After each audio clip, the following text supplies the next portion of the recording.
So what happens at Walt Disney World when they make a change to an attraction or a show or a nighttime spectacular that we, the guests and Disney enthusiasts, really don't care for? We've talked about it a little bit in the past, but not too much. I wanted to dive a little bit deeper today. When these changes happen and we say it's not our favorite thing, does Disney do anything about it? The reason I bring up this video today is because from time to time there are changes made at Walt Disney World, as there must be. I've made videos about why there has to be change. You can find a couple of them right there at the I button.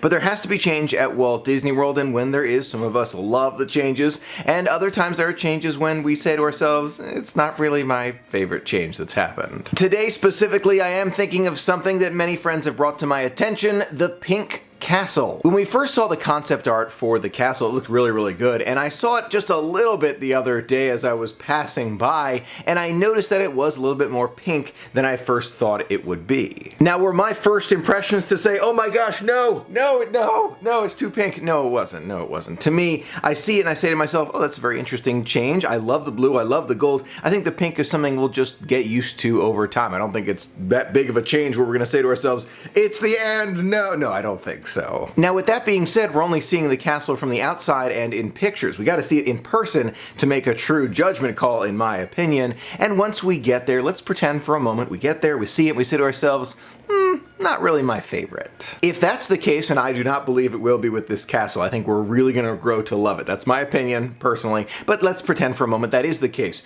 What will Disney do about it? The truth of the matter is it comes down to the numbers, which is why the analytics that Disney gathers from these surveys that they do all the time, whether it's online or in the parks, is so important, because when guests respond to these surveys and are honest with their responses, they can say, okay, enough guests said this about this attraction or the show or the castle, maybe we should consider changing it. A good example that we can use from the past is Walt Disney's Enchanted Tiki Room. A couple years ago, you may recall, Walt Disney's Enchanted Tiki Room, the original, opened in 1971, was converted over to under new management with Iago from Aladdin. This under new management version that we saw with Iago took a lot of the same characters that we know and love, and they were singing a lot of very similar songs, but the show itself did see a pretty big change in terms of the storyline. Disney continued to do surveys and gauge the temperature of how people were feeling about the Enchanted Tiki Room, and a few years later, it was switched back to the original that we see today at Walt Disney World and know and love. We can see a more recent example at Hollywood Studios. You may recall several years ago, the main dark side meet and greet was Darth Vader. Very popular. A lot of guests love him, including yours truly.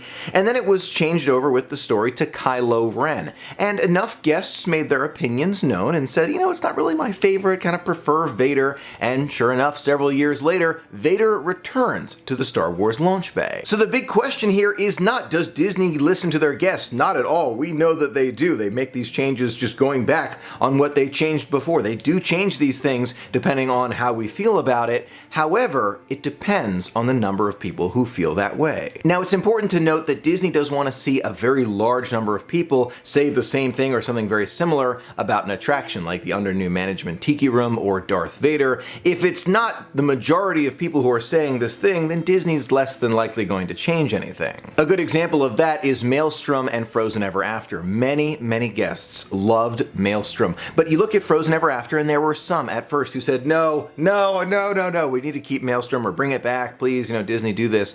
But so many guests love Frozen Ever After, and it's been popular for years. The chances that Maelstrom comes back to Norway, not gonna happen, just because enough guests love Frozen. There are some who will always feel like, you know what, I love this past attraction, but we're gonna keep moving forward. Enough guests love Frozen Ever After, we keep moving with that one. Let's not forget that Disney is made up of people just like us who have dreams and visions of what Walt Disney World will be and how to evolve it, and keeps Walt's vision just a little bit in there as they move forward. And many of the decisions that they make, we love. We absolutely love it. There are great nighttime shows and spectaculars and updates, but every so often there's something that changes that we really don't like that much, and Disney listens to us, and I think that's critical. It's great to know that Disney does indeed listen to us and make these changes depending on how we feel about certain attractions.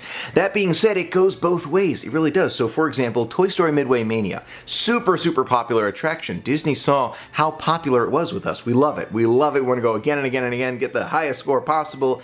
Disney didn't just let the line sit at 2-3 hours forever. They decided to build an entirely new track, a brand new track, so that the line length would be cut in half. If Disney hadn't added an entirely new track for Toy Story Midway Mania, the line would be double what it is when we go to the parks. It would be maybe 2 hours in length. So instead of just letting us wait in line, Disney says, okay, guests love this, let's continue to invest in the parks and let's expand the attractions that our guests love. It's not just Toy Story Midway Mania, believe it or not. Disney has done this before. Soarin', that's a really good example. Soarin' over the world, super popular. They built a whole new theater, and even something as simple as Dumbo, so popular they decided to build a second Dumbo right next to it. It's true that sometimes at Walt Disney World there are some changes that aren't exactly our favorite change to see, but that being said, if you give it some time and let enough guests experience it and give their feedback, Disney's gonna do what they think all guests are going to enjoy. Change does take time, no doubt about it. So even though things happen and we see something and we say to ourselves, oh my gosh, no, not for me, we make our opinions known. A couple years later, it does take time, and then Disney just evaluates. If enough guests feel a certain way, maybe we'll change something. Those are a few of my thoughts about changes that Disney World makes based on all of our opinions. Let me know yours in the comments below. Have you seen a change made at Walt Disney World that